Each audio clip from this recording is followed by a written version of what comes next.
দেখেন এখানে কিন্তু বৈষম্য বিরোধী ছাত্র আন্দোলন আর আগের জায়গায় নেই। সেখান থেকে একটি ছাত্র সংগঠন তৈরি হয়েছে, একটি বৈষম্য বিরোধী ছাত্র আন্দোলন এবং নাগরিক কমিটির উদ্যোগে রাজনৈতিক দল তৈরি হয়েছে। ফলে বৈষম্য বিরোধী বা সমন্বয়ক যে পরিচয়, সেই পরিচয়টা কিন্তু এখন আর এক্সিস্ট করে না সেই অর্থে। জাতীয় নাগরিক পার্টির আহ্বায়ক নাহিদ ইসলাম জানান, বৈষম্য বিরোধী বা সমন্বয়ক পরিচয়ের এখন কোনো অস্তিত্ব নেই। 7 মার্চ একটি সংবাদ সম্মেলনে এই কথা বলার পরই দিবাগত রাতে রাজধানীর কলাবাগান থানা এলাকায় একটি ব্যবসা প্রতিষ্ঠানে হামলা ও লুটের অভিযোগে একজন সমন্বয়ক সহ মোট 14 জনকে আটক করেছে যৌথ বাহিনী। জানা যায়, কলাবাগান থানার সমন্বয়ক পরিচয় দেওয়া সালাউদ্দিন সালমান সহ কয়েকজন দিবাগত রাতে রাজধানীর রাসেল স্কোয়ারে একটি অফিসে গিয়ে ভাঙচুর করেন। এ সময় তারা কিছু টাকা পয়সা ও 4টি কম্পিউটার ছিনিয়ে নেন। সেনা সদস্যরা খবর পেয়ে সেখানে গিয়ে তাদের আটক করেন।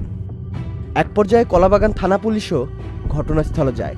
পরে গ্রেফতারকৃত ব্যক্তিদের পুলিশের কাছে হস্তান্তর করা হয়।